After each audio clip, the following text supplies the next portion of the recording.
नाही बघा, महायुती झाल्याच्या नंतर महाराष्ट्रामध्ये महायुतीसाठी असलेलं पोषक वातावरण आणि त्यातच आता लोकसभा निवडणुका आता तोंडावरती आलेल्या आहेत. आणि अशा वेळेला मुख्यमंत्री मोदयांनी जो निर्णय घेतला की प्रत्येक लोकसभेमध्ये सभा घेऊन प्रत्येक शिवसैनिकांशी ते स्वतः संवाद साधत आहेत. आणि कालच पुण्याला जी सभा झाली, शिरूरला जी सभा झाली, अतिशय चांगला प्रतिसाद पहिल्या सभेलाच मिळालेला असल्यामुळे मला वाटतं महायुतीचा विजय हा निश्चित आहे. वंदनीय हृदय सम्राट शिवसेनाप्रमुख बाळासाहेब ठाकरे यांचं स्वप्न येत्या 22 जानेवारीला पूर्ण होतं आहे. राम मंदिर हे उभं राहतं आहे. आणि अशा वेळेला ह्या लोकसभेच्या निवडणुकीला एक वेगळं महत्त्व आहे. मला वाटतं जनता उत्साहाने बाहेर पडणार आहे, शिवसैनिक हा उत्साहाने बाहेर पडणार आहे. आणि ज्या ताकदीने आज शिंदेसाहेब महाराष्ट्रामध्ये काम करत आहेत त्याचं फलित नक्कीच शिवसेना पक्षाला या महाराष्ट्रामध्ये येणाऱ्या लोकसभेच्या निवडणुकीमध्ये आपल्याला दिसेल. आणि त्याची मला वाटतं निवडणुकीच्या निमित्ताने नेहमी पोचपावती मिळत असते आपल्या कामांची, परंतु सभेच्या निमित्ताने सामान्य शिंदेसाहेबांचे विचार देखील लोकांपर्यंत पुन्हा एकदा पोचणार आहेत. उद्या रत्नागिरी मतदारसंघाची सभा राजापूर येथे आहे. सन्माननीय पालकमंत्री महोदय असतील, उदयजी सामंत असतील, दीपकजी केसरकर असतील, आम्ही सर्व त्या तयारीला आहोत. आणि 100% येणाऱ्या लोकसभेच्या निवडणुकीचा ज्यावेळेला निकाल लागेल त्यावेळेला रत्नागिरी लोकसभेची निवडणूक ही शिवसेनेचे म्हणजे महायुतीचे उमेदवार तिथे विजय झालेले असतील हा माझा विश्वास आहे. बीजेपी या लोकसभा मतदारसंघावरती दावा करते, त्यांचा उमेदवार उभा करण्याचं चित्र आहे. एकीकडे शिंदे गट देखील या ठिकाणी दावा करते. नेमका या दोघांमधला फायदा तिसऱ्यालाच होणार का? नाही, बघा, शेवटी मागणी करणं काही चुकीचं नाही. भाजप मागणी करत असेल तेही चुकीचं नाही. आणि आता सिटिंग सीट आहे ती शिवसेनेची आहे. आमचे वरिष्ठ नेते, आमचे मुख्य नेते एकनाथजी शिंदेसाहेब नक्कीच त्या बाबतीमध्ये योग्य तो निर्णय घेतील. महायुतीचे नेते योग्य तो निर्णय घेतील. परंतु जो कोणी उमेदवार असेल, मी मगाशी जसं म्हटलं की महायुतीचाच उमेदवार या रत्नागिरी लोकसभा मतदारसंघामधून निवडून येईल आणि जनतेच्या मनामध्ये जो उमेदवार आहे तोच उमेदवार दिला जाईल. राहुल नार्वेकर सध्या मुख्यमंत्र्यांच्या भेटीला या ठिकाणी गेलेले पाहायला मिळत आहे. दोघांमध्ये बऱ्याच वेळ जवळपास अर्धा तास या ठिकाणी चर्चा झालेली आहे.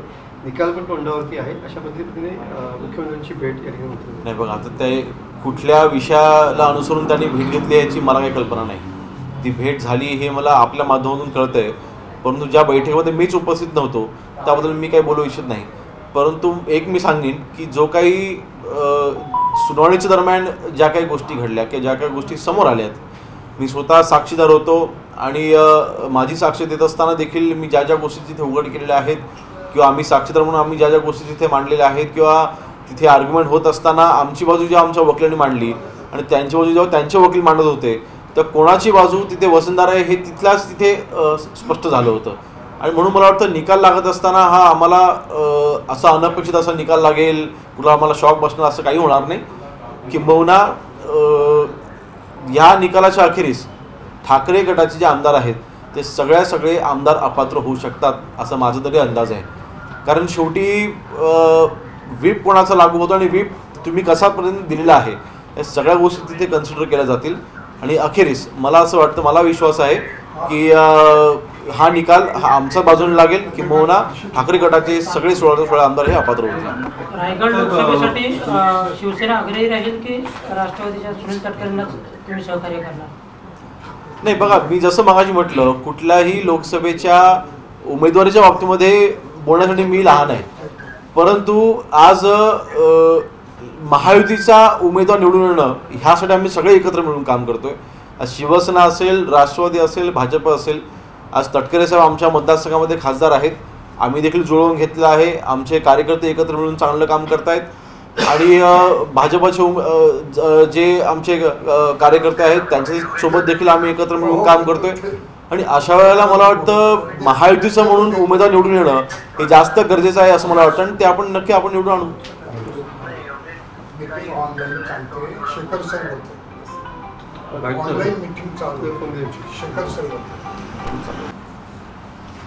हॅलो हॅलो हॅलो, हा योगेश. हां बोला ना. तू ये ना खाली, मीटिंग चालू करते. मीटिंग चालू करतायत का? ठीक आहे, आलो.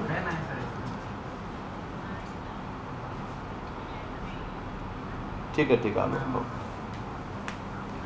मीटिंग चालू सर, होती. भाजप आमदार पोलिसांवर हात उचललेला होता, हे भाजपला पटतंय का किंवा मुख्यमंत्र्यांना पटतंय का असा सवाल होता विचारला. पोलीस कर्मचाऱ्यांना मारणं या गोष्टीला कोणीही समर्थन करणार नाही. परंतु त्या दिवशी तिथे जे घडलं, जे काही माहिती मला मिळाली की त्यांचं तिथे पाठीवरती नाव नव्हतं, तिथे भूमिपूजन किंवा उद्घाटनाचा कार्यक्रम होता उपमुख्यमंत्री मोदयांच्या हस्ते, आणि अशा वेळेला त्यांचं नाव तिथे नसणं म्हणून त्यांना कदाचित राग अनावर झाला. परंतु नक्कीच पोलीस कर्मचाऱ्यांवरती हात उगारणे ही काही योग्य बाब नाही. मला वाटतं ते त्यांच्याकडनं ते अनावधान झालेलं असं, कारण ते पोलीस कर्मचारी सिव्हिलमध्ये होते, ते काय तिथे त्यांनी त्यांची वर्दी घातलेली नव्हती, युनिफॉर्म नव्हता, आणि म्हणून कदाचित त्यांना तो गैरसमज झालेला असेल. परंतु नक्कीच तो अनावधानाने घडलेला तो प्रकार आहे, आणि त्याच्यावर म्हणता आपण पडदा टाकणे हे योग्य राहील. हा विषय न वाढवणं हे जास्त योग्य राहील. भटकंतीला गेलेल्या यांना परत मातोश्रीवरती स्थान नाही असं आज उद्धव ठाकरेंनी प्रतिक्रिया स्पष्ट केलेलं आहे. ज्या माणसाने मुख्यमंत्रीपद मिळवण्यासाठी लाचारी पत्करली, अशा लाचार माणसाकडे जायची आमची इच्छा देखील नाही असं मी म्हणेन. ज्या वेळेला मुख्यमंत्रीपद उद्धवजींना हवं होतं त्यांनी मागून घेतलं असं योग्य आम्हाला अधिक चांगलं वाटलं असतं. परंतु शिवसेनेच्या आमदारांच्या आणि कार्यकर्त्यांच्या नेत्यांच्या बैठकीमध्ये मी सर्वसामान्य शिवसैनिकाला मुख्यमंत्री करणार म्हणून सांगायचं, आणि पडद्याच्या मागून शरद पवार साहेबांना हाताशी घेऊन नाही आम्हाला उद्धव ठाकरे मुख्यमंत्री हवेत असा हट्ट शरद पवार साहेबांनी धरला म्हणून मी मुख्यमंत्री झालो असं खोटं नाट्य उभं करायचं ही लाचारी आहे. वंदनीय हिंदुत्व सम्राट शिवसेनाप्रमुख बाळासाहेब ठाकरे यांचं स्वप्न ह्या महाराष्ट्रावरती भगवा फडकवणं होतं, पण अशा पद्धतीने लाचारी पत्करून नाही, आणि म्हणून अशा लाचार माणसाकडे जाणं आम्ही कधीही पत्करणार नाही. सर, सुप्रिया सुळेंकडून अजित पवारांचं कौतुक होताना दिसतंय. अजित पवार सकाळी 7 वाजल्यापासून कामाला सुरुवात करतात, मुख्यमंत्री तसं करताना दिसत नाही, आणि मुख्यमंत्र्यांनी आज ते घेतलं असं त्यांचं म्हणणं. म्हणजे अजित पवारांची कॉपी केली मुख्यमंत्री असं सुप्रियाताई म्हणत आहेत. बघा, सुप्रियाताई माझ्यापेक्षा सिनियर त्या खासदार आहेत, सिनियर व्यक्ती आहेत, परंतु शिंदे साहेब त्यांच्या मला वाटतं राजकीय त्यांचा जन्म झाल्यापासून ती व्यक्ती त्या पहिल्या दिवसापासून 3 ते 4 तासच झोपते. आज ते मुख्यमंत्री आहेत म्हणून ते कमी झोपतात असं नाही. कार्यकर्ता म्हणून काम करत असताना देखील एकनाथ शिंदे साहेब अशाच पद्धतीने काम करत असतात. ठाणेकर ह्याच्या बाबतीमध्ये मला योग्यरित्या ह्याचं उत्तर देतील, आणि म्हणून मला वाटतं कोणाकडून शिकवून घेऊन कोणी राजकारणामध्ये काम करत नसतं. मला वाटतं जर का अजितदारांची सवय सुप्रियाताईंनी जर का उद्धवजींना समजावून सांगितली असती तर कदाचित जास्त चांगलं झालं असतं. आज ही वेळ उद्धवजींवरती आली नसती. म्हणून तेवढाच मी सल्ला देईन की आज तुम्ही एकनाथ शिंदे साहेबांच्यावरती बोलण्याच्या ऐवजी 2.5 वर्ष महाविकास आघाडीचं नेतृत्व मुख्यमंत्री म्हणून उद्धव ठाकरे साहेब करत होते, त्यावेळेला ते किती वाजता उठायचे, त्यावेळेला ते किती तास काम करायचे, ह्याच्याकडे जर का त्यांनी त्यावेळेला लक्ष दिलं असतं तर अधिक योग्य झालं असतं. राहुल नार्वेकरांचं आजारपण हे पुढचा राजकीय भूकंप आहे असं संजय राऊत म्हणतात. नाही, आता कसं आहे, असं म्हणतात की सापाला भूकंपाची जाणीव पहिलीच होते, म्हणून त्यांना आता सापाची उपमा द्यायची की असं मला विचार पडायला लागला आहे. असं म्हणतात ना की सापाला कान नसतात, परंतु त्याला भूकंप येत असला याची त्याला जाणीव पहिल्यांदा होते. अशी उपमा कदाचित संजय राऊत साहेबांना कदाचित द्यावी लागेल. आणि हा राजकीय भूकंप नक्की कोणाचं घर पाडेल हे काय सांगता येत नाही. येत्या काही दिवसामध्ये कळेल आपल्याला नक्की राजकीय भूकंप हा कोणाचं नुकसान करणार हे कळेल लवकरच.